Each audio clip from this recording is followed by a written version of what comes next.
Hi, book lovers. I'm Sherry, and welcome to The Eyes Have It. And today is the latest installment in my series, Let's Talk About. So, let's talk about books, baby. Let's talk about you and me. Let's talk about all the way we love to read and talk about it. Whatever, I know it doesn't rhyme. But anyhow, okay, so today we're going to talk about books and reading. So what I thought I would do is start out with the book that I'm reading right now, the book that I just finished, and then talk about some of my favorite authors and favorite books. And what I would love to do, please, please, please, is if you would do the same down in the comments. Talk about what you're reading now, who some of your favorite authors are, what some of your favorite books are. All right, so most of the reading I do these days is on my Kindle. I have a Kindle Paperwhite, which is strictly for reading, and I love it. I really like a lot of different kinds of books. So, you know, I'll do like serious literary fiction. I'll do, light mystery kind of things like Janet Ivanovich. I don't do a lot of historical fiction, not a big fan of that, but it depends. I do a little bit of science fiction, not the biggest fan of fantasy, but now and then. I don't do horror at all. No horror books, no horror movies, no horror TV shows. Thank you, no, just not my thing. All right, so let's talk about what I just finished. So, well, let me just show you what's on my Kindle screen. I'll read it and then I'll hold it up. The one I'm reading right now, it's a little mystery series, and it's called Dog on It, a Chet and Bernie mystery. And this is the first book in the series. That's what I'm reading right now. Extremely Loud and Incredibly Close is a novel by Jonathan Safran Foer that I finished a week or so ago. Loved. Complicated book. It's not a beach read. It's not a read that you're going to sit down and not have to think about. It's a complicated read, but really worth it. There's some of the books that I am reading, have been reading, that type of thing. So let me talk about some stuff that I really love, some authors I love, and some books I love. When it comes to, I used to be a big mystery thriller fan. That was like my primary genre back in the day. My favorite author of the mystery thriller genre is Jeffrey Deaver. His books are grisly, but what I love about him is that he writes very smart. I mean, there are mystery novels you read and you go, but he's a very smart, clever author, and he keeps you guessing. And so if you're super sensitive to very grisly things, I would say no. But if you like a little bit of a scare and a good mystery and that type of thing, and a good story and great writing, by the way, he's a great writer, I would recommend Jeffrey Deaver. Oh, speaking of that, there is a series within the Jeffrey Deaver universe that is my favorite, and that is the Lincoln Rhyme and Amelia Sax series. But any of the Jeffrey Deaver books are good. The standalones are just as good as the others. Other favorite authors. Jeffrey Deaver is a very smart person, smart author, good writer. But if you want just a bit of an elevation from that, there is Kate Atkinson. Kate Atkinson, at least the first 3 books that she wrote. This was the first, Case Histories. And I read it, I had to read it twice. I read it once and then immediately started it again. And it is complex, but so wonderful and so smart and so well written. And I'm a writer myself, amateur, but because I'm a writer, I think I really, really treasure authors that are really good writers. They don't just write a good story, but they know how to really use words to touch you and make you feel things. Another favorite author, I don't like everything she writes, but I like a lot of what she writes. That's Ann Patchett. This just happens to be the latest of hers that I own, and that is State of Wonder. Another amazing writer. Oh, another favorite author is Barbara Kingsolver. And again, this just happens to be the latest book that I own in paper, and that is Flight Behavior. Another slightly odd book, actually, but she is another one that has an amazing way with words. Another favorite author, and this is, gosh, I just discovered her a year or two ago. At least I think it's a her. Not entirely sure because she uses her initials. But I discovered her, and then I got to review this particular book before it was published. I'm a reviewer, I've mentioned before. And all her books are different, and she just jumps genres all over the place.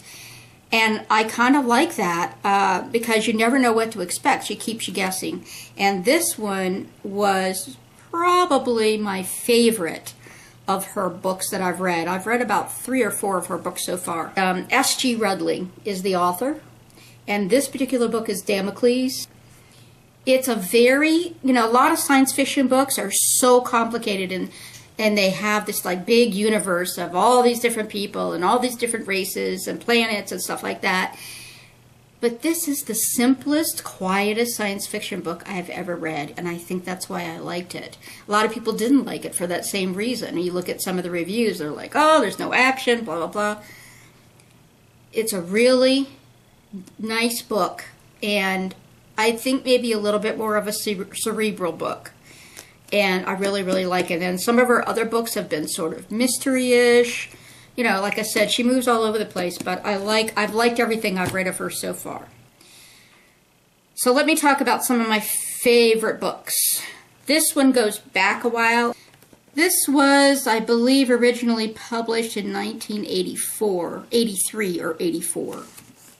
I don't even know how I discovered it, but it really touched me. At the time, I remember it just blew me away, and I thought, oh my God, I mean, that is incredible. It is, again, not an easy book. It is something you have to pay attention to. The main characters are all, well, it takes place in New Zealand, and I believe the main character is a Maori, native Maori, but so a lot of the words in the book are Maori, and there's a little dictionary in the back. So it does take some work, but it is a wonderful book, and that is The Bone People by Carrie Holm.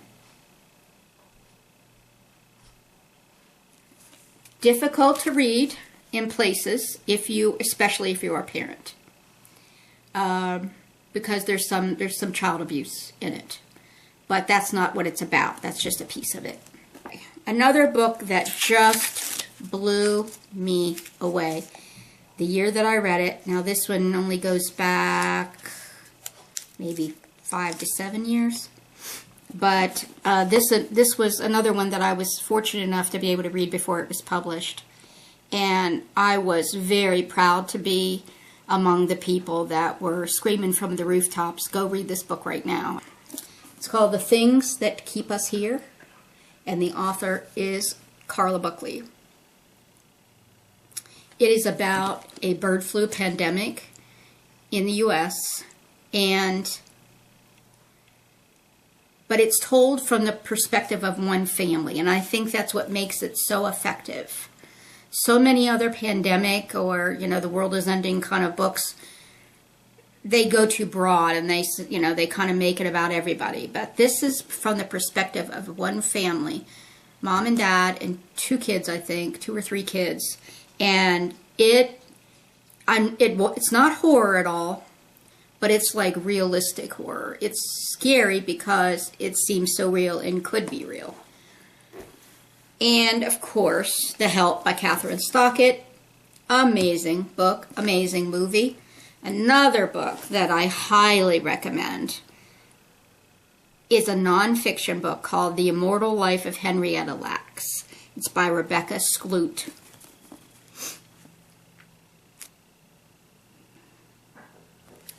It's about how a black woman back in the early 50s, I think she got cancer, and they used her cells to do all this gene research, and her cells are still living today, some of them, at least as of when this book was written. and they have been used all over the world to cure illnesses and all kinds of things, and yet she and her family never received a dime of the millions and millions and millions that were made off of her cells. Really good book. Another nonfiction book that doesn't read like nonfiction is When Women Were Birds by Terry Tempest Williams. This is another one of those books that's not an easy read.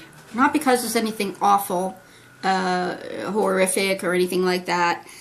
It's just that it's emotionally difficult. It's about, and it's nonfiction, like I said, and it's about the author's mother passing and telling her that she had left all these journals, but not to read them until her mother passed. And she trusted her mother's word, and she waited till her mother passed, and then she went to find the journals, and there were shelves and shelves of journals. But there was something really unusual about the journals. And that's what the book is about. And it is really thought-provoking. I mean, it really, when you finish, as you're reading and when you finish the book, it makes you think about your own life and your own family and what you don't know about them that you think you know. Okay, back to the Kindle. I just remembered as I was going through that, there was a book, definitely a book that I wanted to talk about that wasn't on the main page. Station 11. It was on some top books of the year last year, and I didn't read it because of that. But it is amazing. So amazing. There have been 2 times in my life that I have reread a book right after I finished it. You've already heard me talk about one, which was Kate Atkinson's Case Histories. Station 11 was the other. Station 11, I reread, number 1, because the night I finished it, I became so lonely for those characters. I missed not being able to read about those characters anymore. So the next night, I started it all over again. And I almost went a 3rd time. Actually, maybe I did go a 3rd time. But really, it's not something I do. So the fact that, you know, this is one of the 2 times I've done it in my life is pretty notable. But Station 11 is by Emily St. John Mandel. I'll just show you the Kindle listing there. It's the top one. All right, I think I have yammered on enough about books and reading. As you can tell, I'm pretty passionate about it. I'm a lifelong reader. I am always reading something, and back when I worked, I sometimes had 3 books going at the same time. I had one that I kept on my desk at work. I had one that I kept on my bedside table at home, and then I had one that I kept in the car for when I would go out to eat, stand in the line at post offices, sit in the waiting room at doctor's offices, that type of thing. That is it for me. So now I am waiting in anticipation for you guys to tell me what you read. If you're not a reader, that's okay, no sweat. But if you are a reader, please tell me what you're reading, or tell me 1 or 2 of your favorite books or authors. And I would just really, really love to hear what you are into reading-wise. All right, that's it for this installment of Let's Talk About, and I'll see you next time. Take care. Bye-bye.